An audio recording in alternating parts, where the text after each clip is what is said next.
Welcome to episode 2 of The Wright Reasons. Hello, everybody. Bachelor season 25. Matt James season. How are y'all? Good. Hi. Welcome. Is the interview off me? We're just getting used to our new setup, making sure everything's working. Everything looks like it's working. Yeah. If you're here live and you can hear us and see us, let us know. If you can't, also let us know. Yes. Make sure... Hold on 1 second. I just want to make sure that this is working. Make sure we're live. We'll have to edit this part out of the podcast.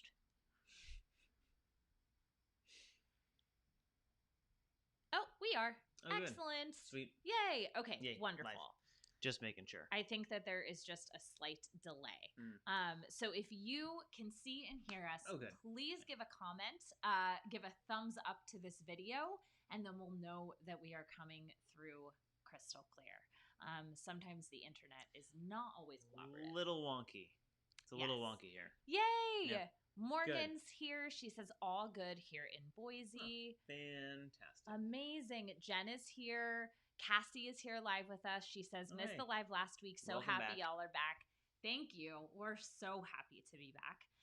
Also, let us know, do you prefer evening or morning or afternoon live streams? Because we can be a little flexible in when we do this. Mm-hmm. The original thinking was, let's go live as soon as possible the day after the show so that we could get the podcast out as soon as possible. Across all time zones, too. We're trying to make sure we got that out right away. Yeah. But if more of you prefer evening, and that just means the podcast comes out the next morning, I would love to know that. Yeah, sure. Fine. Yeah. Fine. All right. So, are we ready to get into episode 2? I'm going to grab my notes up. Note time. I watched the end of this episode this morning, and I feel like I watched it 2 weeks ago. Yeah. I don't know. I think it was partly the episode itself. Felt long. It felt long. And then partly, I had a lot of stuff going on. Yeah. And I was like, get it together, Bachelor. Just get it together. I feel like this... It feels like a lot in this episode because we still have more contestants than usual. We still have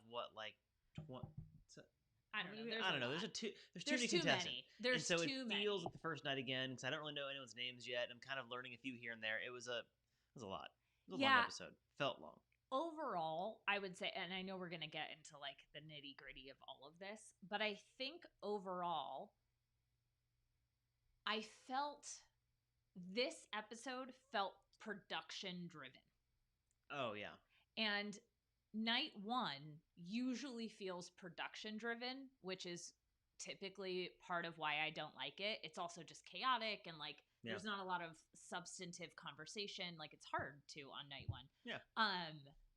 But this episode to me actually felt more produced and the women were being encouraged to create drama and start shit. It felt more like the producers were meddling this one than the first week. To me. Yeah, I would love to know if anybody else I would agree. I would agree. I kind of wonder if they're trying to manufacture some drama early on because maybe things are going too well. As they got started and started doing the regular dating process as they're filming the show, I wonder if they got a day in and were wondering if they needed to manufacture something early on. Almost maybe like Claire's Matt's going to be too... Yeah, they were getting along normal. So well. Yeah.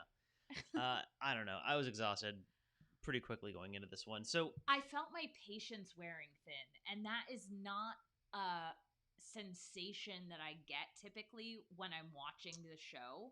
And I felt my patience wearing thin towards the end of this episode. I was like, I you know what it was, babe? I had the experience, I think for the first time in a real way, of the people who are like, I cannot watch that. Like, you know, when you tell people, and anybody who watches The Bachelor, so anyone who's listening or watching this, you know, you've had this experience where you're like, yeah, I got to get home to watch The Bachelor. And someone rolls their eyes and is like, I cannot watch that show. I kind of understood how they felt during parts of this episode. And Yeah. that bummed me out. I can pick probably two for sure times that I thought that during this. Probably more though. So let's get into the beginning of it. I'm changing our sound up a little bit because Andy let us know it was a little soft. So let us know for you guys how we are in sound. How we are. The joys of live streaming. In a new setup. Are we all good? Yep. So this, I got caught off guard 2 episodes in a row now. I'll have to remind myself the next one. I can't stand this. Maybe it can't be our DVR recording. I don't know what the problem is, but I'm getting the experience of having like a cold open of The Bachelor where it starts somehow in the middle of things because there was just like a bunch of stuff happening right away and we got no We did the warning. rewind thing again, I was like the first one, yeah. And all I'm missing is like a title card being like last week or can you believe. It's just starting though, and it's very confusing and jarring, and I keep wondering if I'm missing something. Anyway, so once we realized that it was actually a preview for later in the episode, so confusing. We start the episode off as a Bachelor episode typically starts. Matt is going for a beautiful run on the property in Farmington, Pennsylvania. I think we may have said Massachusetts last week. I either thought Massachusetts or I said it on the show. Either way, they are not in Massachusetts. They're in Pennsylvania. And we just get a lot of like topless, wet Matt James. And I wasn't mad about it. If I'm going to pick something to be bothered by out of this, it's that he's running outside, but then on a Peloton inside. And I'm just confused by that decision. I think it's called product placement. I'm aware of that, but pick it better. Days. Whatever. B-roll footage. It's just confusing. It was like double leg day. Doesn't make any sense. Kyle, it's trying to find logic in the exercise package. Double leg, double cardio. Why not? Anyway. So I wrote down, the set is absolutely unreal. Yeah. I want to go to the resort when they're done. So truly, they did a great job. The whole point of a hotel saying, yeah, you can totally stay here for free if you put us on ABC, is to get publicity for people like us to actually go pay to stay there. And I think that they're doing such a good job. Oh yeah, this place worked. I want to go there. It's absolutely stunning. Yeah. Oh, it's beautiful.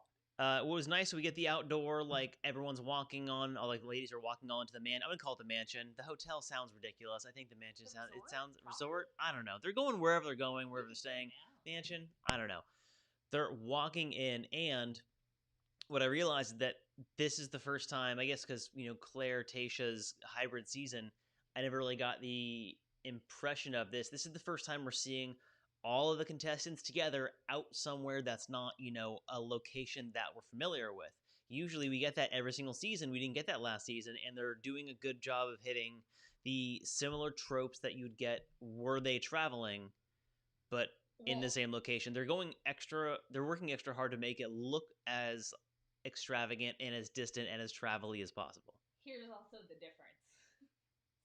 They have space? Yes. There were, I think, 2 rooms at La Quinta that they could convert for group dates.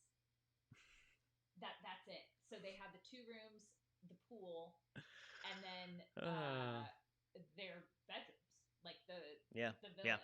So this, on the other hand, is on like hundreds and hundreds of acres. Has multiple things for like multiple weddings to be happening on the property at the same time. So they're really set up for this.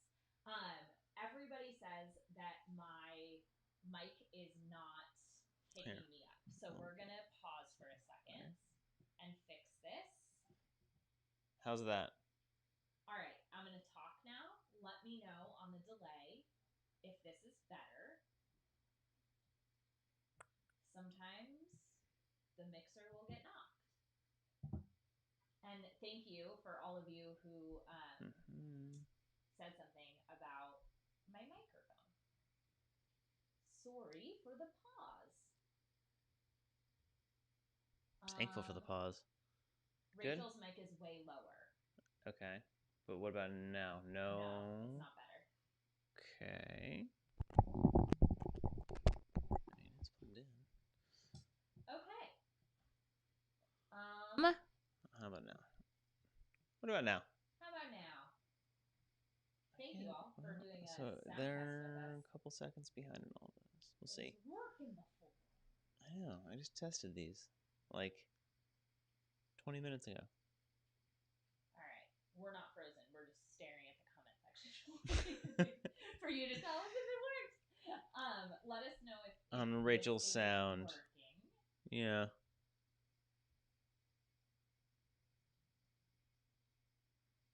No. Well, you should. Okay, I will keep talking so you can let me know if you can hear me. And I will get as close to... It's still low, they said. Let me try one other thing, friends. 1 second. It worked for a hot second. That's confusing. Okay, how is that? How is that? Is that any better? It worked for a hot second. Now it's still low.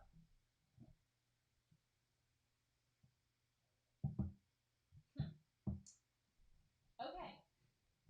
Oh, when I held the mic, something was better. Oh. The connection's all messed up. Yep. Okay. Now we're going to turn me back down a little bit. We got a faulty connection, friends. Hey. Thanks for doing this with me. Okay. How does that sound? Yay! Okay, I got a yay. Oh, but I got one no.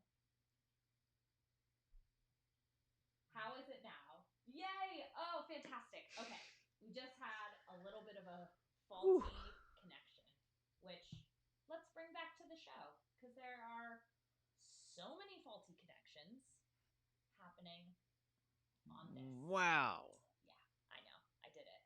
So Chris Harrison walks in. Wow. And all of the women are sitting around, and it's this classic second episode thing where you're like, who are those people? Because they all look so different from the first night. Yep. Can't recognize anyone. Yeah. Oh, said note back to the same. It went back down. Okay. I will hold the Yeah, it's like hold it when you're talking, baby. Okay. So I'm gonna hold it. All right. It's low again.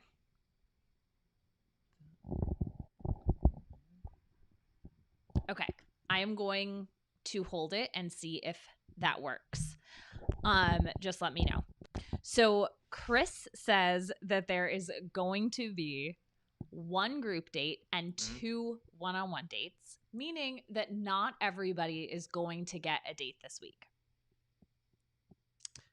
Which I appreciate him elaborating on because I forgot there were too many people still and they're doing more dates and I kind of forgot about what was going on.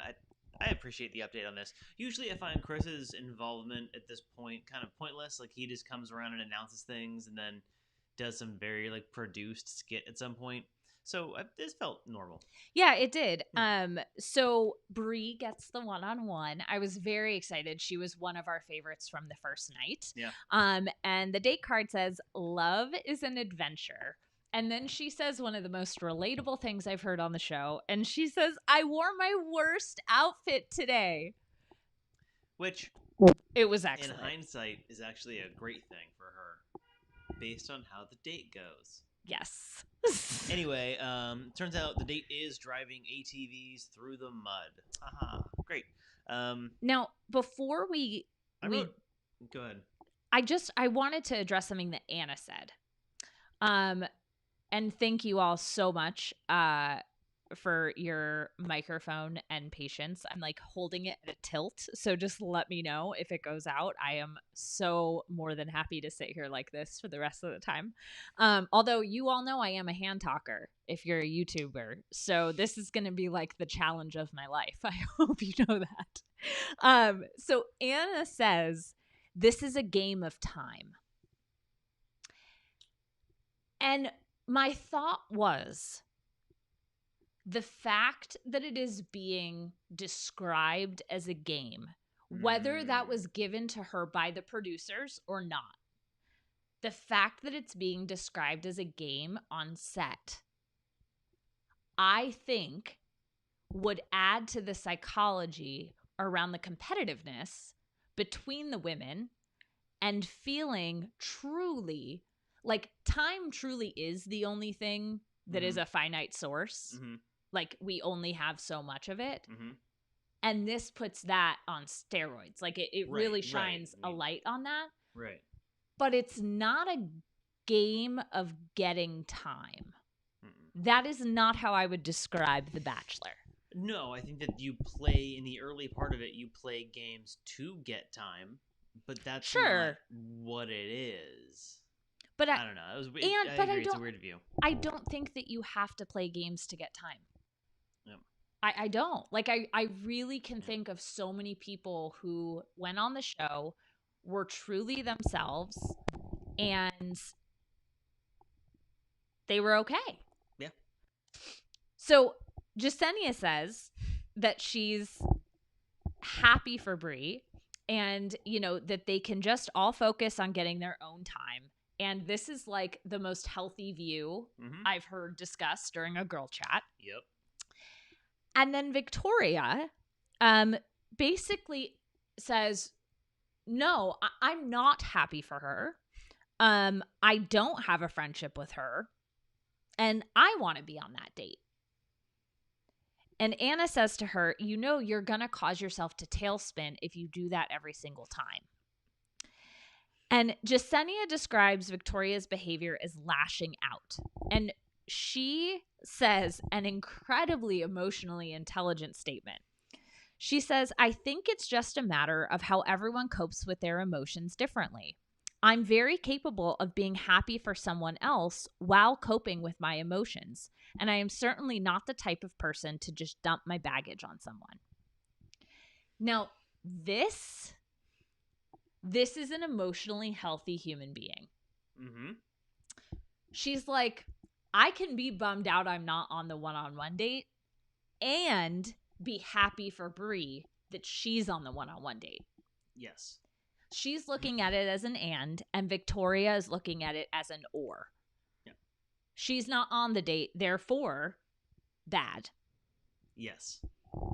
What I appreciate about that is that I knew Rachel was taking detailed notes on that segment of this conversation, so I wrote down, Jessenia drops the hammer. Because I knew Rachel was going to write down more detailed notes about that. So we get to our first commercial, because I pay attention to you. Yay! I just want to pause really quick. I want to say hi to Lisa in the comments. She says, wow, I never get to catch your show live. I'm super excited. Love it. Yes, thank you for being here. If you are here, give this video a thumbs up. It helps others find it. And make sure that you're subscribed to the channel. Great, thanks. No, hey. So we get a first commercial break. And so we see the two of them driving around ATVs. They're being silly. They talk, and then they get on one together. And then Matt rolls the ATV, which, fortunately, they're fine. And Matt does this like funny thing where in the moment interview, he's like apologizing to her mom, like I'm sorry, blah blah. And also, realistically speaking, they're pretty lucky they didn't get more hurt. Like that is, I've known a lot of people who got hurt that way. Anyway, and I wrote. So they're all super muddy, so good thing she wore her worst outfit that day. And secondly, good thing there's a wood-fired hot tub in the middle of this forest. Of course. So then we get the hyper-masculine, shirtless chopping wood scene, which, yes, I'm sure it's a porn category, and wholly impractical because that's how you get really bad splinters. Wait, he chopped it incorrectly? no, chopping shirtless is a bad idea because you'll get really bad splinters. Oh. Just flies right off. Just saying. What if he got a splinter on camera? Well, they wouldn't show it. They have to show that you chop firewood shirtless and you're fine because that's the image, right? No real life stuff happens here. Anyway, I'm just saying I wouldn't do it myself, but Cool. You know. Anyway. Well, in the best news I've heard today, my mic is working now without me holding it. Hey, so that's very exciting. If it goes out again, please let me know and I will not touch it. Fantastic. So yeah, they hot tub. They banter easily. They have really great conversation. It's very normal. It's very It felt like I was watching a date, like an actual real life date, even with the ATVs. Yeah, it felt very like. She in the moment interview and says that she really wants to kiss him while in the hot tub. And honestly, if you're presented with the opportunity to be in a hot tub and don't take advantage of it, you're missing out on like your true Bachelor bingo card experience. Like if you're in the hot tub, you have to make a move. There's a forest hot tub. Like, go for it. She also says, I was trying not to count Matt's abs, but I definitely got somewhere between 12 and 16. It was just very relatable. I was like, you're distracted. It's cute. Like they clearly are flirtatious. It is very comfortably a very comfortable, fun, flirty beginning of a relationship. It's nice. I like it. I wrote down more Victoria villain edit. What'd you get? So I mean, it's obvious she's getting the villain edit, right? Like Victoria? At this point. Oh, yeah. Well, at this point, I believe I looked over at Rachel and I wondered, is she like a producer plant? Like this person seems to be That's what I mean by this episode. All the tropes of Bachelor franchise villains and also like going over the top in every single scene and somehow acting completely without remorse. So like, did they get an actress or do they cast a psychopath? Like, I'm confused as to what's going on and how she presents herself. Anyway, more Victoria villain edit. Yeah, we see a clip of Victoria talking to a producer about the other women in the house. And she's saying a lot of strange things. Not true, obscure, kind of like what's the word I'm looking for? Broad stroke comments about how they're all against her, like, or something. How shitty they are, essentially. Yeah. And you just see this producer. I love this. Nodding, like she's not saying like, no. She's like, yeah, keep it coming. It was, and I agree. Victoria's naturally a villain. She is either, in my opinion, she is either on the show to be a character. Like, she's committed to this part. That could be in life or not, right? Like, Chad Johnson, for example, is a total douche, was the villain on the season, but he is a douche. Like, that is him. That is his brand. Like, he commits to the character. When he does, like, parodies of himself, he plays himself that. Like, being he gets that. It. Yeah, he's aware. I don't know if she is aware that she is such a caricature. Who's to say? Or if she's being caricaturized, but she seems incredibly unaware. MJ is younger than Victoria and comes across so much older. And Terrence said in the chat, it feels like she is deliberately playing a character. It definitely doesn't feel real. Yeah. That's how I feel too. And that's kind of why I left this episode like, what's the point? Because I really liked Matt's time with people. Like the dates, the one-on-one dates I really liked. But all of the other group stuff was so focused around the stupid Victoria stuff that's going to have no impact on the season after she's gone. They pulled the trigger on the like create a big bad villain thing too early. It feels very forced. Like, I don't know why this person came into the house like both guns blazing, just being a giant asshole to everybody. But that's why I think they did it, is because it's not forced. Like, she was ready to come in with her guns, and they were like, there's the door. So we get to the dinner date portion of their the one-on-one, And Bri tells a incredibly painful and deep story about finding out during quarantine, if I'm getting this correctly, during all of the 2020 quarantine, she found out that her mom, who had her at 13, or who got pregnant with her at 13, is pregnant now and engaged and starting a family that she doesn't know about. And this is a person who previously had been just the two of them. It had been her and her mom always. And then during 2020, she gets like the extra 2020 sprinkle on top and finds out her mom's pregnant with and has a whole family. What? Like, that sounds horrible. Yeah. It was really sounds terrible. And watching how Matt received it, and frankly receives all of this, is so different from other leads.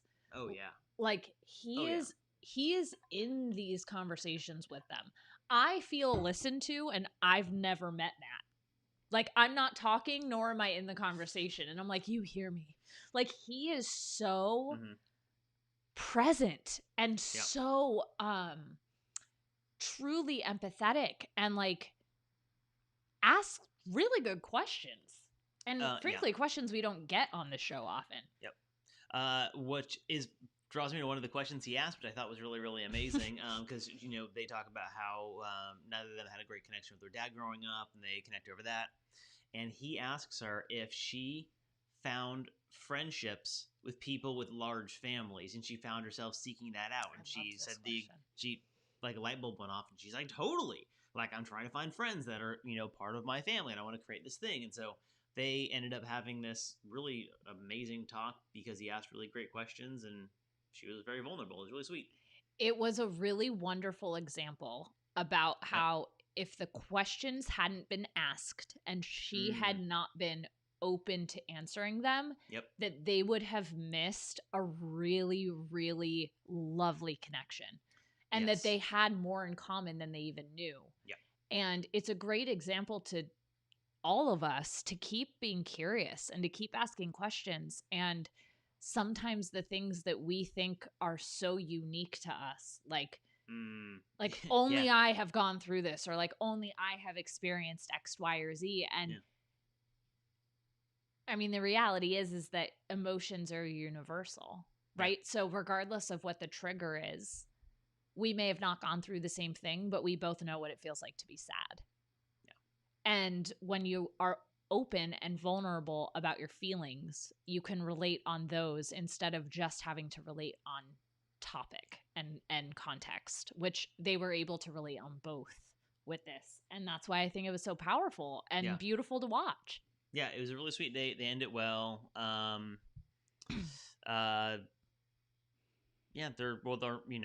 He gives the toast. Lots of toasts. Matt loves to give a good toast. Yeah. We get more Victoria villain B-roll, I said. Yeah, so then we get into group date. Well, they announced the date card because then the rows from the one-on-ones announced afterwards. Because that's how I wrote it down. I know. Okay. B-roll and blah, blah, blah. So the date card for the group date. I think I got everybody down. I went to pee and I was like, Kyle, you got this? And he said yeah in the most uncertain tone. Yes. So we'll see. Well, because I usually do the quick list. She types a lot faster than I do. And at this point, remember, as Chris said, there's more contestants than usual. This is an 18-person group date. Which, also, that's not a date. Well, let me get to the end of what So, here we go. Chelsea, Serena P, Abigail, Sydney, Elena, Kristen, Lauren, Jessenia, Serena C, Kit, Kylie, Katie, MJ, Marie, Piper, Rachel, Victoria. 18-girl date. I wrote down, how is this not poly speed dating? On this date alone, he has 18 women to attempt to form a connection with. That's speed dating. From what I understand it is, because I've never done it. It seems intimidating. I don't think I can really pay attention that well. But this seems like a nightmare. Yeah. This seems like a nightmare. Honestly, you already kicked people off the show, and there's still 18 on one date?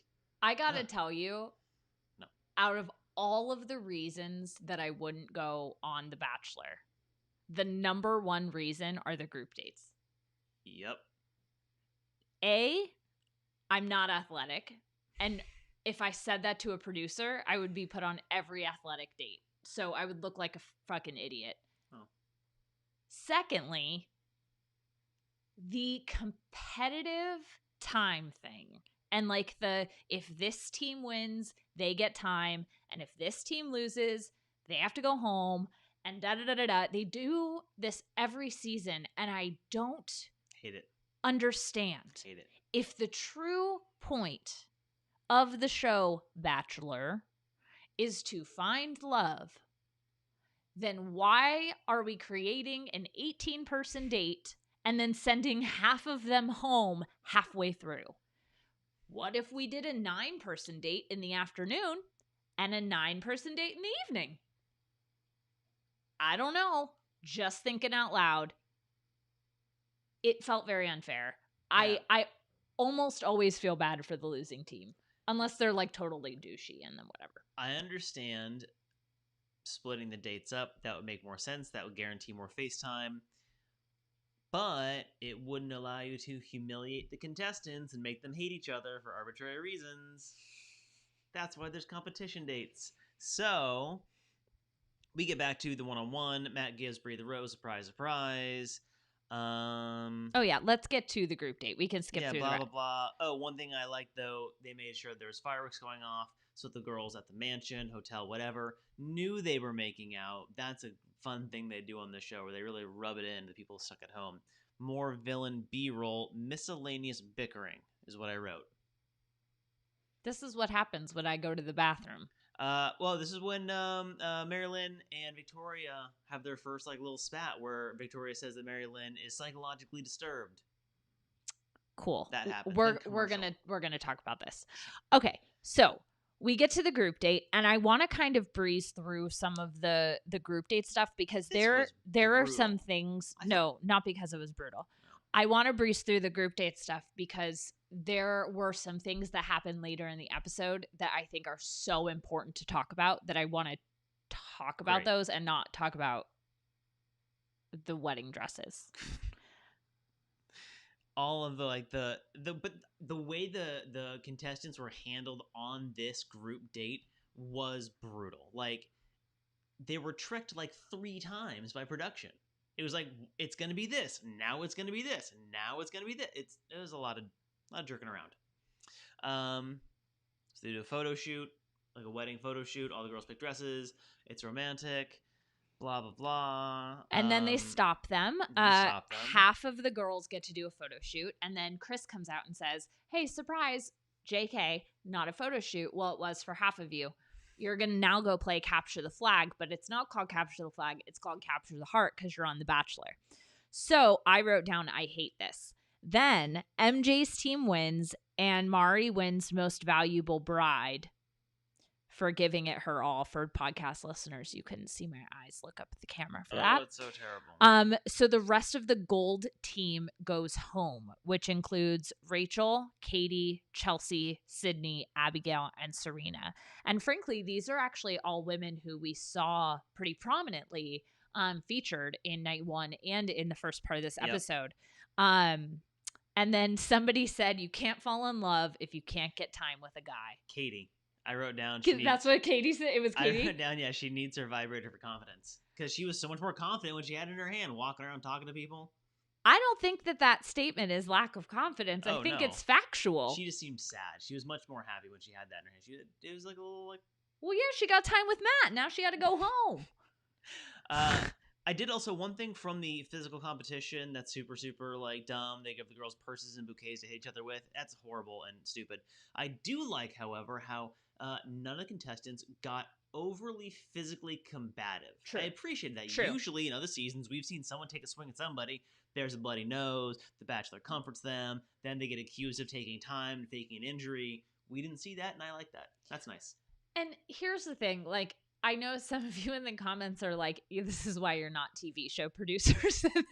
Like, well, yeah. Yes, of course. And like, we know that for those of you who are new to the show, we both know and understand that this is a television show at the end of the day. Oh, yeah. The goal is not for people to fall in love. The goal is to have enough viewers so that their ad spots create enough revenue for ABC and Warner Brothers. Like, let's be very clear with what the main goal is here. What Yes. I'm saying is that if the public facing goal of The Bachelor is to find love, they at least need to like try A little harder to show us that that is the actual goal. And I think that they have had Right. moments of that.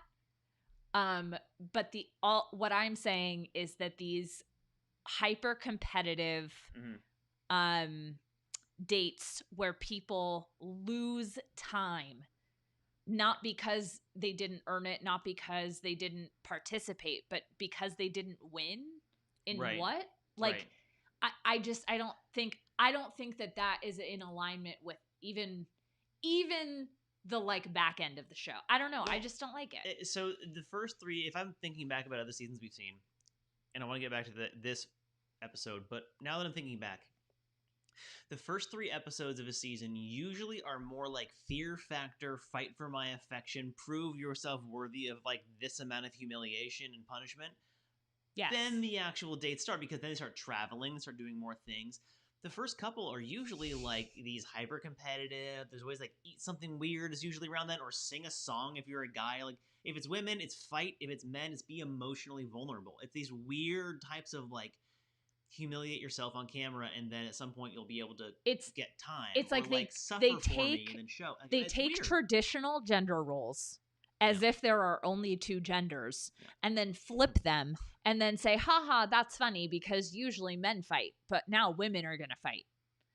Yep. There was so much wrong with those 2 sentences I just said. What about last season? It was last season. I think maybe it was Claire's or the one before. Guys usually don't write poetry because they're guys. Guys write poetry. Isn't that hard? Haha. The fuck? Yeah. Anyway. Also, the guys get competitions where it's like lumberjack shit or football or whatever, and the girls get purses and bouquets. It's like, the show's already sexist. I mean, you didn't have to put 2 scoops. Also, can we... okay. Jesus. And I want to propose this. I totally understand that the country and the primary viewership of the Bachelor franchise is not quite ready for like the discussion around gender fluidity. Okay? And what if someone on this show, and I'm literally thinking out loud, I didn't even think about talking about this before, so bear with me. What if someone on the show right now was non-binary and asked to go by they, them, and the show said no? Like, how... like, if somebody said, I go by she, they, would the show respect that? Absolutely, and they wouldn't cast them. No one with they, them will get past the first round of casting.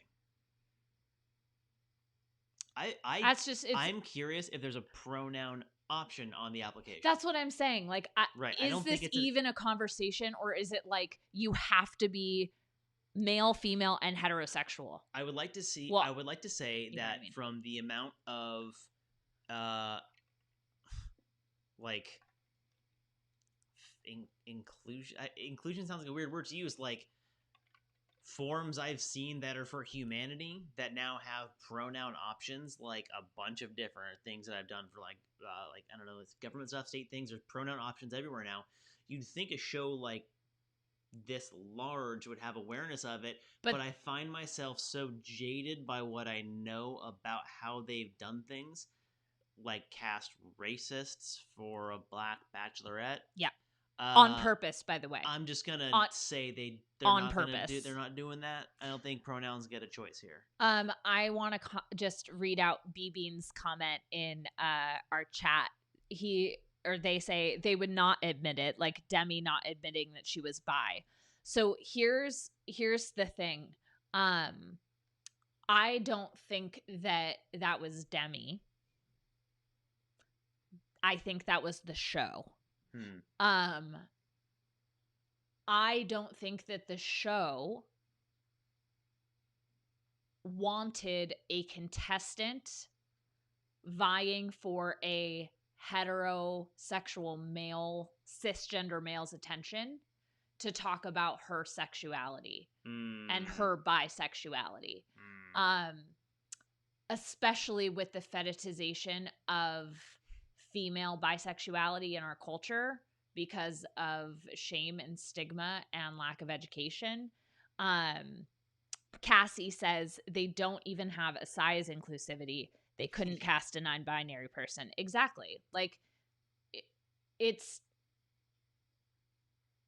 we have taken steps in the last 2 seasons in terms of diversity as an umbrella term with the show. They have a very fucking long way to go. And I will sit here every week and talk about it with you guys. And I will work with ABC if they want to talk about more inclusion. Call me up. Happy to help. You're not going to do it. But like, yeah. Anyway. Okay. Wow, that was a weird sidebar. We get to the 101 date with Sarah. What? Right? No, we get to the group. The winners who deserve time. I am so sorry. Of course. Ran around in the forest. Of course. So 10 of the women go to the evening portion of the date in a really cozy part of the resort. He has a sit down with Lauren, who he hadn't talked. Oh, no, go ahead. Who he had not talked to since the limo. She did not get a date the week prior. And they started talking about Christianity and their religion. Then he sits down with Jessenia. She explains that she has dealt with a lot of infidelity. And she knows that putting her heart out on the line means inherently that she is risking it to be hurt by infidelity again. And she wants unity in Iraq. And Matt says something back that is shitty gendered language, but I believe that the intent behind it was good. I'm so glad that you said that too, because I also called attention to that. Really? Yeah. So what he said was, I feel like being a man, you have certain responsibilities. So what he was trying to say in the context of this conversation was, I can be a rock for you and I will not be unfaithful if that is the commitment that we make. But he didn't make it about her. And he didn't make it about him.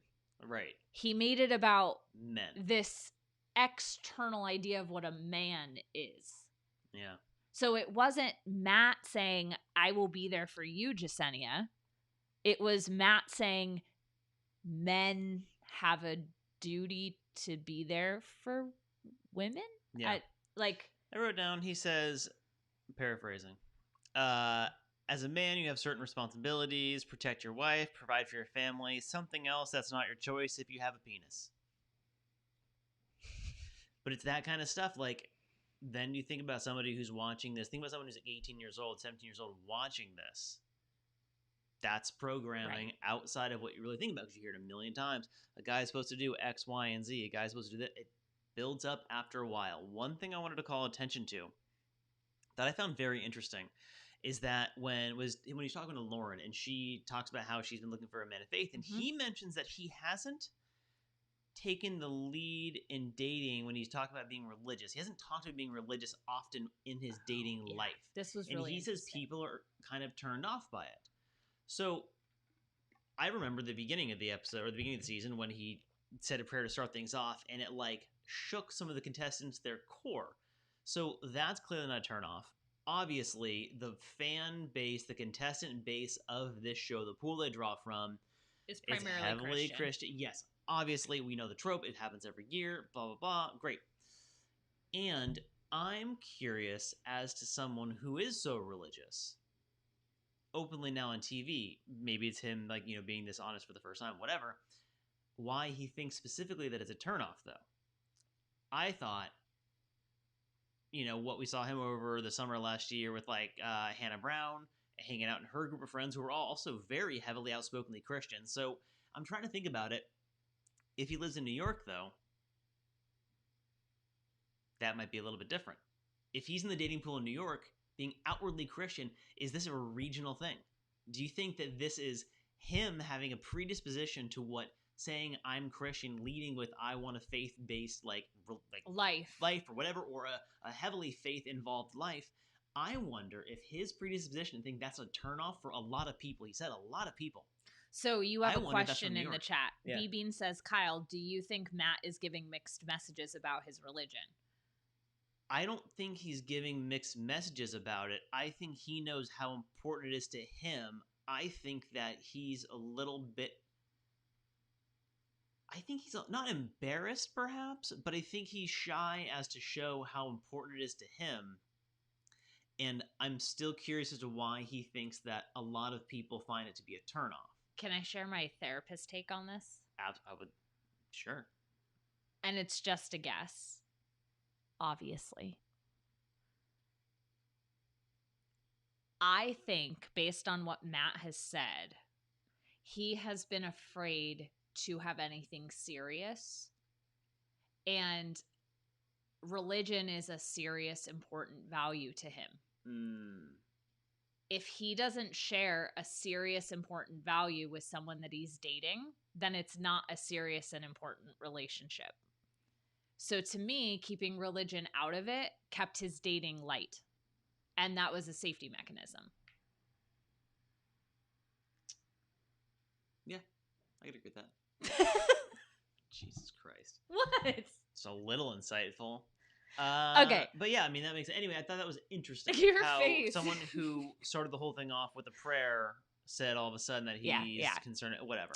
So, date card, Sarah, sky's the limit. What did I say? Whoa. What? No? What? No. Yeah, Victoria and him sit down before.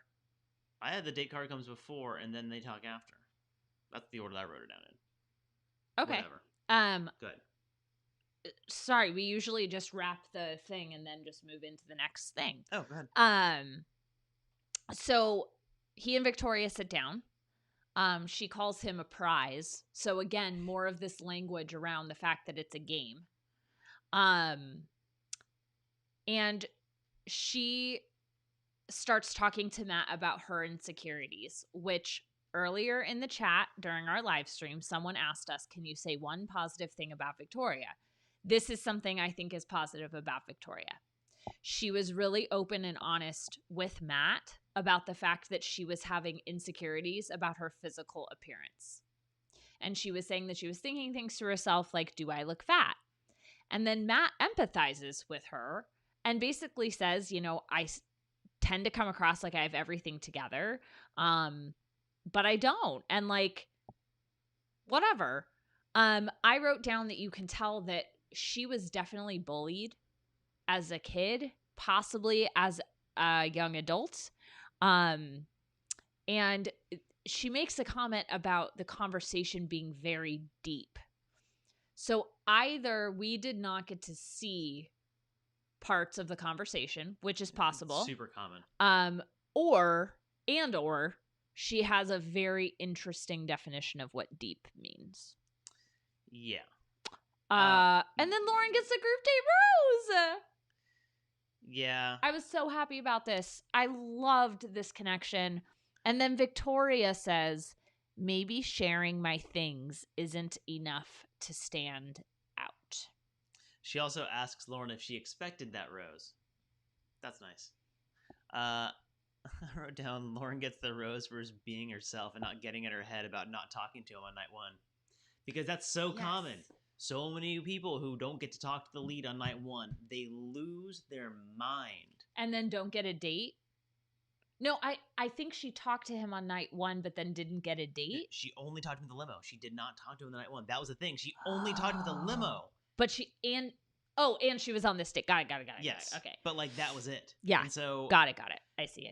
the fact she didn't get in her own head, which is super common, and then like explode, and then people have to comfort you, and then you're a mess. Then you get like a pity rose when you go home the next week. Like Ugh, yes. Seen enough seasons. It's the same thing that happens every year. She was great. Okay. Commercial So break. then we go to commercial and we come back and it is one-on-one date with Sarah. And this date brings up a concept that I think is really important to talk about. Given the nature of our show. So their date, the theme of it was he wanted to get to know her, which is, part of the date. The show. And Sarah is really scared that sharing her stuff, I'm using air quotes for podcast listeners, that sharing her stuff is going to scare him away or scare people away. She says the phrase, she says, I'm such a private person. And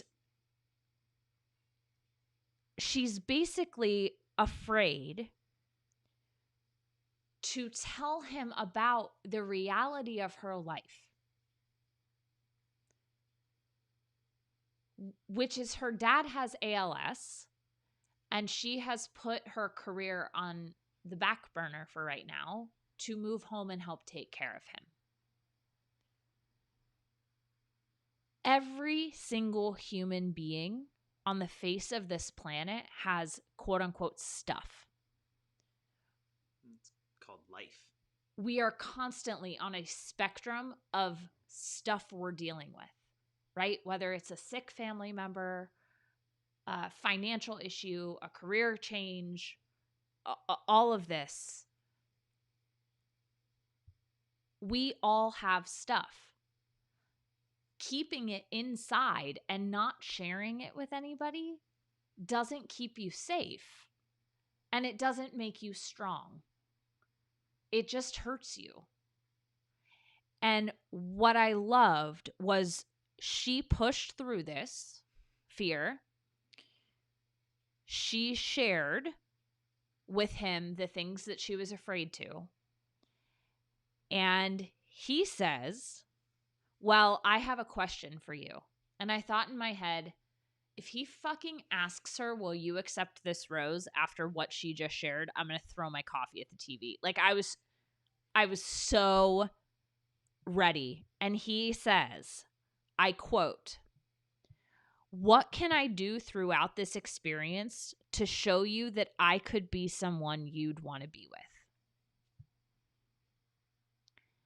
And my jaw just about hit the floor. I have never heard a lead ask this question, and he met what she was sharing with empathy and questions, and empathy and questions, and empathy and questions. And he's focusing on the qualities in her that are actually applicable outside of the show of The Bachelor. Like a real life question for a real life conversation. Yes. It's nice to see. Yes. And it was so beautiful. I just loved it. Yeah. No, it's I wrote down she has the appropriate reaction for hearing that on the show, because she was absolutely shocked that a lead would empathize, I think. Like, that's not what you've seen from perhaps other male leads that we've seen in the past who ask questions like, why are you the way you are? Yeah. Which is a little less empathetic. Yeah. I also, just quickly, in our comments, people are talking about the ages of the show. Matt James is only 28 years old. So the fact that the majority of the women are 24 on average is actually like fine. Yeah. It feels appropriate, and the maturity levels feel appropriate. Yeah. I think the youngest one is 21, which feels really young. That's Kit. And then we have a couple in their early 30s. Compared to Pilot Pete's season, well, if I'm comparing Pilot Pete's seasons to this season, his season feels like spring break, whereas this is like the actual thing. Everyone there's like under 25, and Megan said his questions are so thoughtful, caring, and unprecedented on this show. Nicole says, I think the time Matt has been unpacking in therapy is clear that he's been in session. It shows. Yeah. B-Bean says, is this the first time a Bachelor has said that? It's the first time I've seen it aired. Who knows what they say off camera? But it's the first time I've seen anyone ask that question. And this is what I'm talking about when I say he really shows up with each person. He was different with her than he was with Jessenia, than he was with Victoria, and he was with Bri and Lauren. He's not just like a carbon copy of himself showing up. He's really seeing how he is in relationship with these women. Yeah. Love it.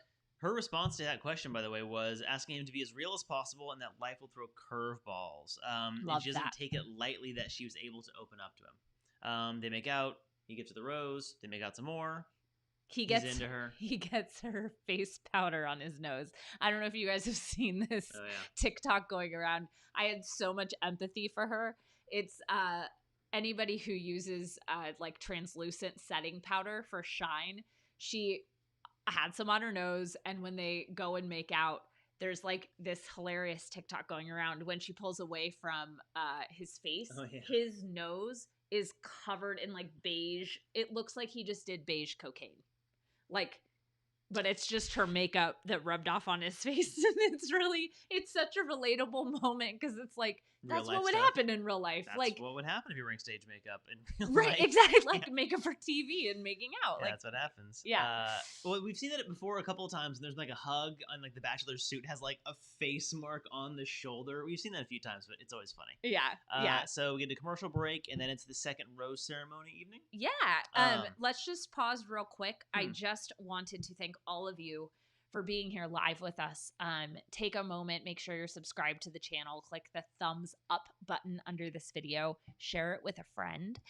If you are watching this as a recording, leave us a comment below to let us know you're here, your thoughts, your feelings, your opinions, all the things, and still share this with a friend. And if you're listening to the podcast, you got a lot of weird talking today. So sorry for the sound stuff at the beginning. We're still working out sound in this new room here. Just the fun stuff. And we're so excited to be back with you. So let's wrap up this episode, shall we? Yeah. So the cocktail party starts. He gives a cheers. I find myself expecting a prayer. I did too. I was like, where's a prayer? I'm kind of like, he made just a big deal out of it the first time, then didn't do it again. I feel like my non-religious ass was like, I'm like, where is it? I was like, where's my prayer, Matt?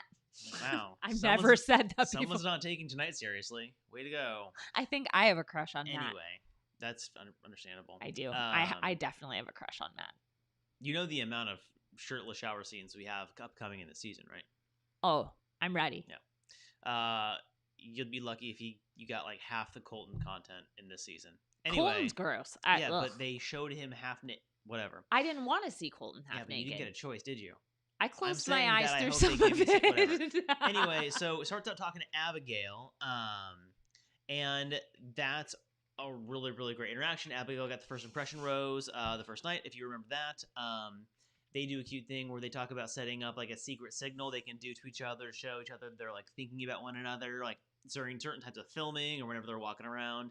I like that a lot. And what I think is most important about their interaction is that in the moment interview he does after that, he says he doesn't have to try to have fun around her. Yeah. It's just natural and flowing. It's very obvious. I still say top 3. We'll see. And he also says in the interview after saying that he doesn't have to try to be fun, he feels more comfortable in the second night, and he's being able to get into things more and more, and it shows. He's much, much more relaxed. He's less, like, I don't know, assigned to rooms. Like, he was, like, in one place the first night, then the next place. He's much more relaxed in this episode, and I like that. Yeah. It's good. We get a quick... How much of this week do you want the MaryLynn? Well, so I'm going to Yeah. Yeah. Mm. Okay. So Rachel and Matt have one-on-one time. They acknowledge their connection, just like that they lock eyes at different points. And then we get like a montage of kind of like he's talking to this person now, and he's talking to this person now, he's talking to this person now. Yep. And then we get to MaryLynn. And MaryLynn sits down, and Matt again with the fucking dope questions. His question is, how are you feeling? Talk to me. Now, why do I love this question? It's not how are you.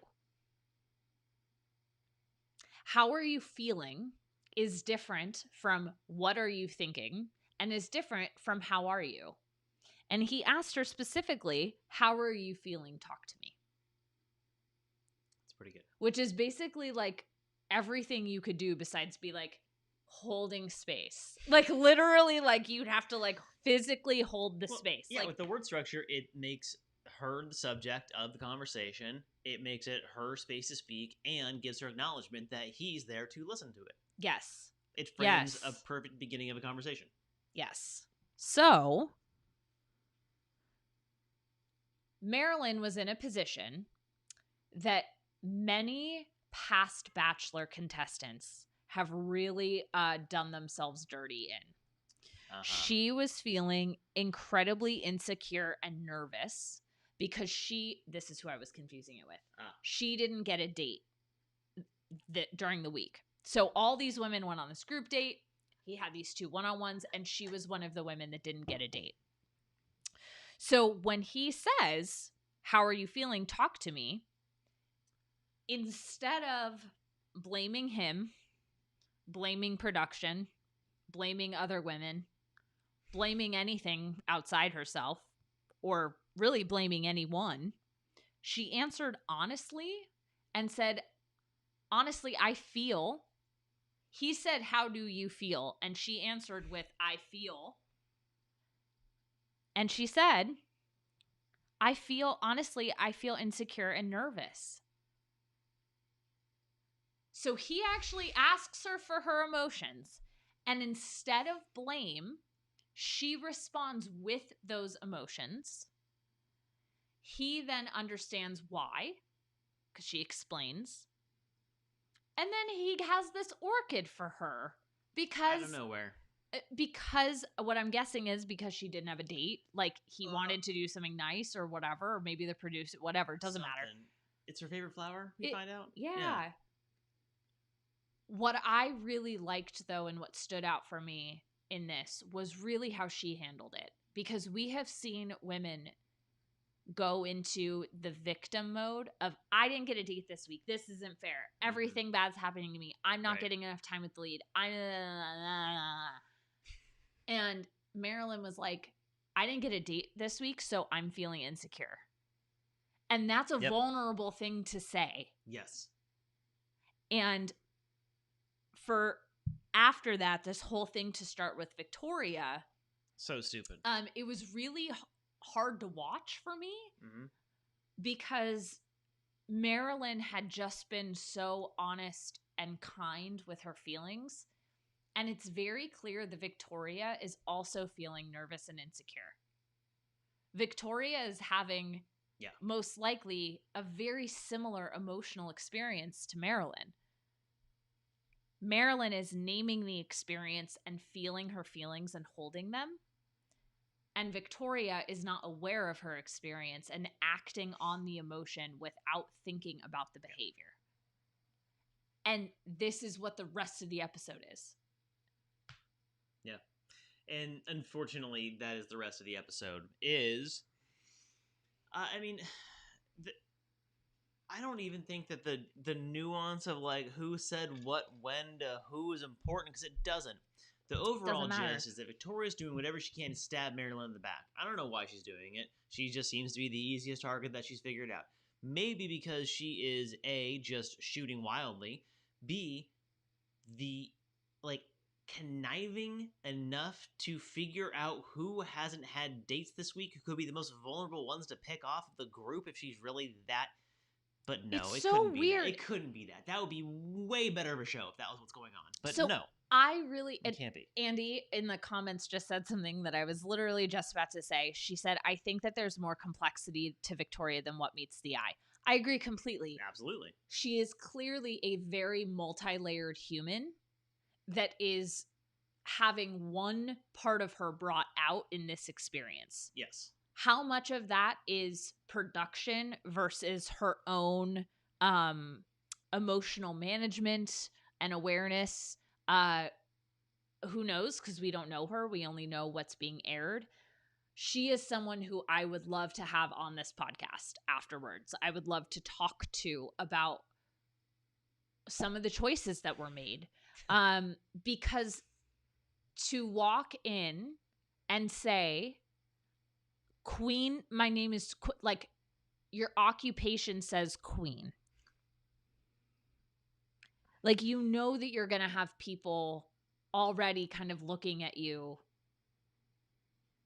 in this show, right? Like, that's what I'm saying. She knows. She's either like a plant or know. something. Yeah. So the overarching thing, she says the word toxic a lot, and it is not the proper way of using it, which is really annoying. She calls her crazy, which made me really. So the only good thing, and Matt, unfortunately, is like a kind enough person to actually hear what someone's saying when they're coming at him like that. Well, because he doesn't know. I know he doesn't know. I know he doesn't know what I know at the time of watching it.